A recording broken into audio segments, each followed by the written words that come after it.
Olá, meu nome é Matheus Soares. Vou dar continuidade aqui à leitura da série de Mauatarrão, Homem Incalculável. Estamos no capítulo 5, tá? Iniciamos a leitura a partir do 3. Se houver algum pedido, eu vou postar os anteriores, mas eu acho que eu vou só dar continuidade até terminar a leitura do livro. Vou tentar postar um por semana ou dois. Vou ver como é que eu posso fazer. Bom, capítulo 5, Homem Incalculável, Mauatarrão, autor de Júlio César de Mello, né? Capítulo 5 tem como título No qual vamos para a hospedaria, palavras calculadas por minuto. Beremiz resolve um problema e determina uma dívida de um joalheiro. Logo que deixamos a companhia do Sheikh Nazair e do Vizir Maluf, encaminhamos-nos para uma pequena hospedaria denominada Marreco Dourado, nas vizinhanças da mesquita de Solimão. Os nossos camelos foram vendidos ao Chamir de minha confiança, que morava perto. Quem está narrando a história é um amigo de Beremiz, tá? Não me recordo o nome dele, mas ele que está fazendo a viagem com ele. É, Em caminho disse a Beremiz, no caso o narrador disse, né? Já vê, meu amigo, que tive razão quando afirmei que um calculista hábil acharia com facilidade um bom emprego em Bagdá. Mal você chegou, foi convidado para exercer o cargo de secretário de um vizir. Não precisará voltar para tal aldeia de Coi, penhascosa e triste. Mesmo que aqui prospere, respondeu o calculista, e enriqueça, pretendo voltar mais tarde à Pérsia para rever o meu torrão natal, ou minha cidade natal, meu pedaço de terra. Ingrato é aquele que esquece a pátria e os amigos de infância, quando tem a felicidade de encontrar na vida o oásis da prosperidade e da fortuna. Ou seja, em curtas palavras, né? Vencer na vida, se dar bem, né? Que a gente fala. E acrescentou tomando-se pelo braço, tomando-me pelo braço. Viajamos juntos até o presente momento, 8 dias exatamente. Durante esse tempo, para esclarecer dúvidas e indagar sobre coisas que me interessavam, pronunciei precisamente 414.720 palavras. Ora, como em 8 dias há 11.520 minutos, posso concluir que durante a nossa jornada pronunciei em média 36 palavras por minuto. Isto é, 2.160 palavras por hora. Esses números mostram que falei pouco, fui discreto e não tomei teu tempo fazendo-te ouvir discursos estéreis, sem necessidade, sem fundamento. O homem taciturno, excessivamente calado, torna-se desagradável. Mas os que falam sem parar irritam e enfastiam seus ouvintes. Ou seja, é o cara chato, né, que fala muito. Devemos, pois, evitar as palavras inúteis sem cair no laconismo exagerado, incompatível com a delicadeza.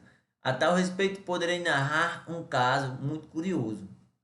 Depois de ligeira pausa, o calculista contou-me o seguinte: havia em Teherã, na Pérsia, um velho mercador que tinha 3 filhos.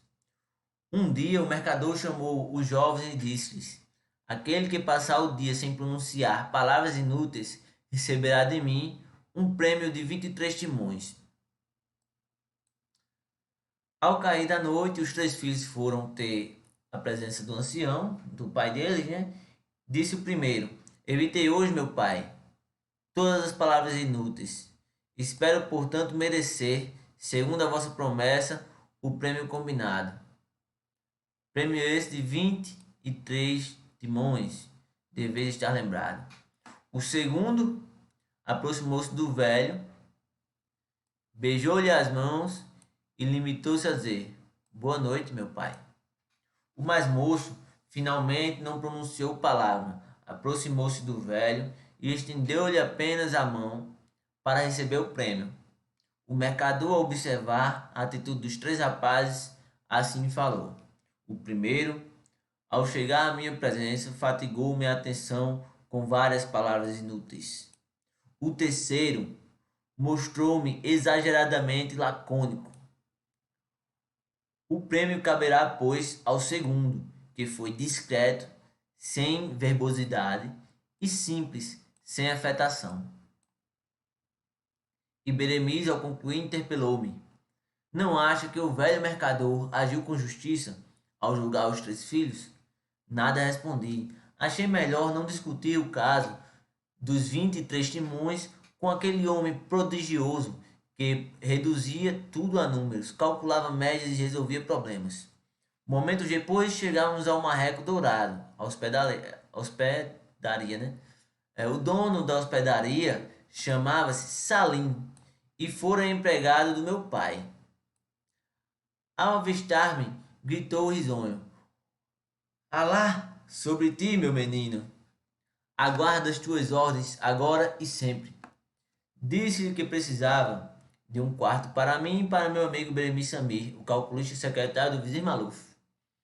Esse homem é o calculista? Indagou o velho Salim. Chegou então em momento oportuno para tirar-me um embaraço. Acabo de ter séria divergência com o vendedor de joias. Discutimos longo tempo e de nossa discussão resultou, ao final, um problema que não sabemos resolver. Informamos de que um grande calculista havia chegado à hospedaria. Várias pessoas aproximaram-se curiosas. O vendedor de joias foi chamado e declarou achar-se interessadíssimo na resolução do tal problema. Qual é, afinal, a origem da dúvida? Perguntou Beremiz. Esse homem, e apontou para o joalheiro, veio da Síria vender joias de Bagdá. Prometeu-me que pagaria aqui, ó, pela hospedagem 20 dinares, se vendesse as joias por 100 dinares, e pagava 35 se vendesse por 200 dinares. Ao cabo de vários dias, tendo andado daqui para ali, acabou vendendo tudo por 140 dinares. Quanto deve pagar, consoante a nossa combinação pela hospedagem? Devido a apenas 24 dinares e meio, replicou o mercador sírio. Se para a venda de 200 dinares pagaria 35, para a venda de 140 ele deveria pagar 24,5. Proporção feita pelo mercador de joias. 200 está para 35, assim como 140 está para X. Aqui, colocando em 200 está para 35, assim como 140 está para X. Isso que está dito aqui, né? Aqui, multiplicando os meios e dividindo os extremos, o resultado será 24,5. No caso, seria fazer a multiplicaçãozinha assim, ó.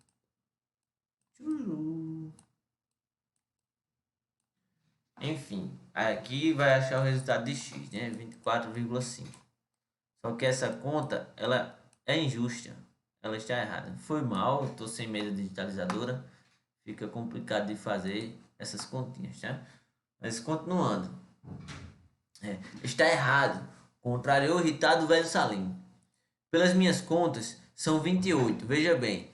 Se para 100 eu deveria receber 20, para 140 eu devo receber 28. E vou provar. E o velho Salim raciocinou do seguinte modo: se para 100 eu deveria receber 20,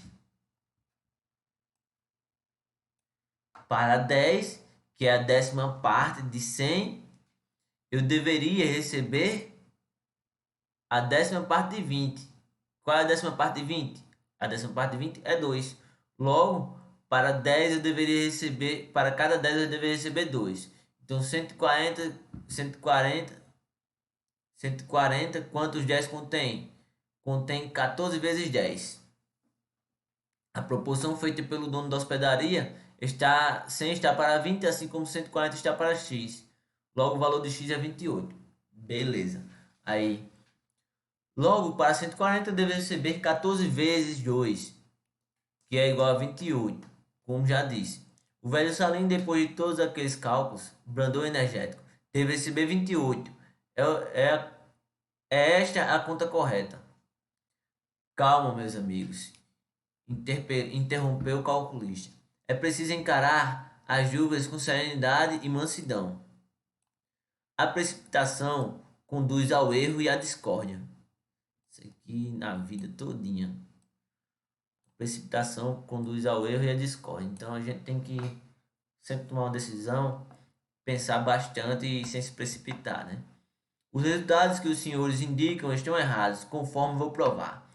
E esclareceu o caso do seguinte modo: de acordo com a combinação feita, o Círio seria obrigado a pagar 20 dinares pela hospedagem se vender 100 joias, e seria obrigado a pagar 35 se vendesse por 200 dinares, as joias por 100, e vendesse as joias por 200. Temos assim o preço da venda. Preço da venda e custo de hospedagem. Preço da venda, custo de hospedagem. Então a diferença vai dar 100 e a diferença do custo de hospedagem vai dar 15. Ou seja, os 100, eu vou adiantar, né? Os 100 ele vendeu, então ele é obrigado a pagar os 20 dinares aqui. E o que vendeu a mais de 100, ele vai ter que pagar da diferença aqui, relacionado a esse 15 aqui, ó. Ou seja, ele vendeu 40 dinares, 100 é igual a 15 e 40 dinares é igual a X. Aí vai fazer essa proporção, né?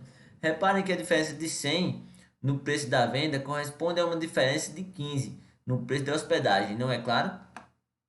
Claro como leite de canela, de camela.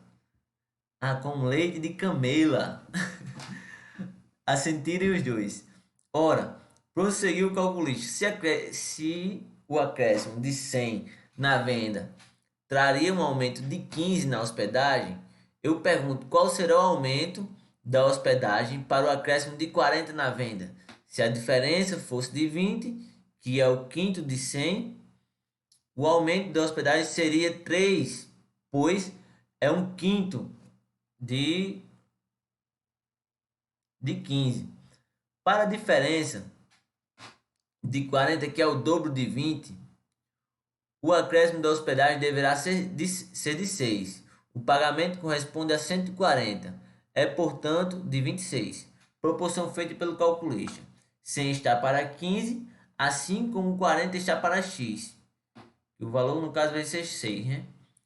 Meu amigo, os números, na simplicidade com que se apresentam, iludem, não raro, os mais atilados.